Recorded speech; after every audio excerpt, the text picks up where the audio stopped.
I'll admit that this news is fairly old now, but I still think it's relevant. In this video, I want to talk about BronyCon.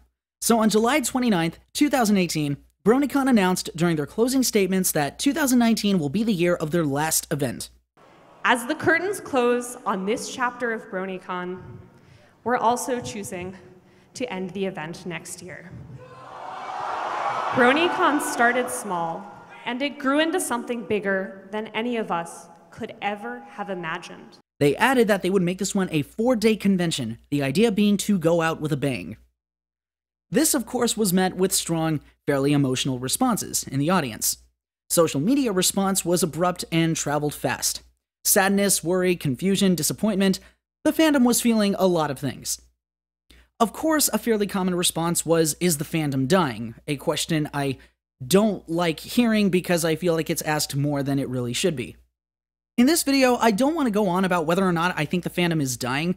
Well, maybe I will a little bit, but I'm not going to go at great length.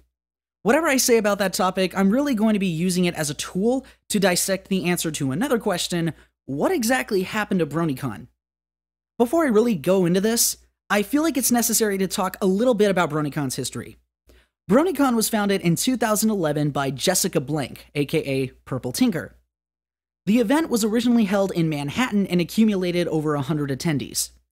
That same year, though, it was held again in September, tripling in size, and even had their first guest, Jason Thiessen, who is the supervising director. Unlike your standard convention, it was held twice in the same year.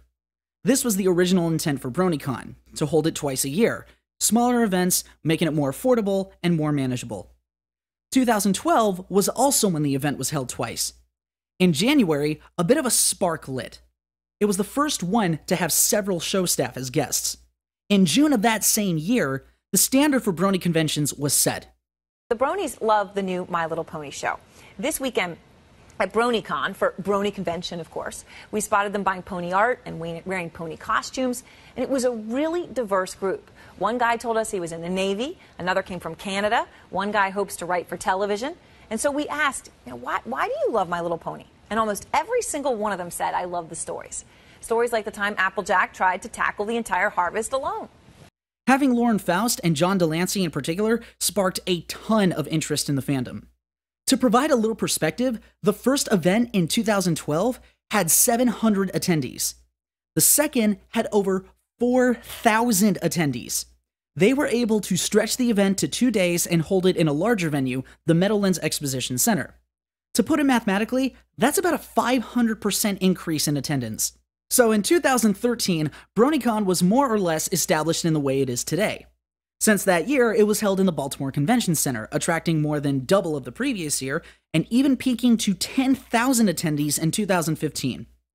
Unfortunately, when one peaks, there's no real way to go but down. Since 2015, BronyCon was on a decline, and now people are quick to jump that it's because the fandom is dying, but I think it's a little more complicated than that. I think there are two main factors to this. The first being competition, and the second being what I call the honeymoon effect. It's sort of a term I made up, and I'll explain exactly what I mean by it later, but please just bear with me. Its first decline was in 2016. This was also when the con was held in July as opposed to August like in previous years. If no one knows anything about running a convention, July is a very difficult time to run one. You're essentially competing with a lot of the major ones, such as Comic-Con, Anime Expo, Anthrocon, and who knows how many others. In fact, in the US, you might notice that not a lot of PonyCons are held in the summer for that reason. It's competitive, but it's also more expensive. Conventions, even smaller ones, are very expensive to run. Venues won't hesitate to charge more during that time simply because that's where there's a lot of demand. Slight tangent aside, a bit of a decline for BronyCon was expected, but a continuing one over the years was not very much expected. To talk about what happened to BronyCon, I think we have to ask why the numbers are going down. So, I'll finally get to my first point, which is competition. There are a lot of Brony conventions. A lot. Whether they are reoccurring or maybe they only happen a few times, the rise of so many conventions has sparked more competition. Now, some of you might think this point is a little ridiculous. I mean, how can these smaller brony conventions even begin to compete at all with freaking Horse Mecca? Well, in 2012, the only real brony conventions there were at the time were BronyCon and Everfree, and even so, I think BronyCon really stole the spotlight. As time went on, competition increased, and con-goers only have so much money that they can spend. I think it's fairly arguable that a huge determining factor on whether or not one can make a convention is distance.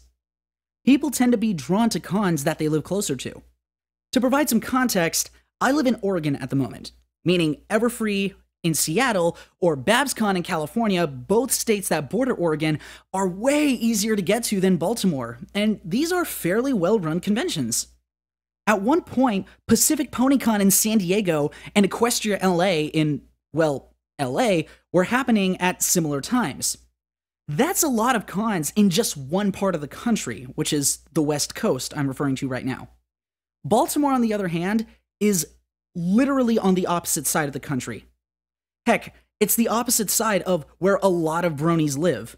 Admittedly, I don't remember the exact source to this, but California has one of the highest, if not the highest population of bronies. I'll be honest, it's probably the only reason I would ever move back to California, because it's like the most overrated state. Anyway, moving on. Going to cons is expensive, and people only have so much money. So, as appealing as BronyCon sounds, you know, frickin' Horse Mecca, why would one pay $300 to $500 for a plane ticket when there are literally a few cons in my backyard right now? Now, I'm not saying everyone's situation is exactly like mine, but I think it's fair to say that distance is a factor on whether or not one can make a convention. I'm also not one to underestimate how dedicated the brony fanbase is, and I'm sure there are a fair amount who travel long distances, but not as much as one might think. Bronies are dedicated, but there's still people with lives, jobs, finances, and families.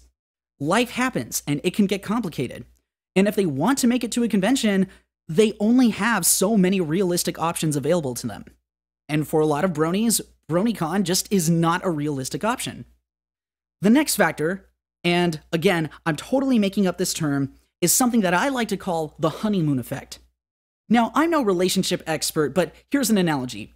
You've probably heard this cliche of a couple that, you know, starts out so crazy about each other, but as time goes on, that initial passion just fades away. It's kind of like that episode of Friends where after Chandler and Monica get married, Monica is like, "That's right. I'm no longer a bride. I'll never be a bride again. Now I'm just someone's wife." I'm no longer a bride, now I'm just someone's wife. Bronies have been around for quite a while, even if it doesn't really feel that way. The show premiered just above 8 years ago, and a lot can happen in, heck, even 1 year, let alone 8 years. That initial excitement of something new, unique, amazing, and unexpected has slowly faded away.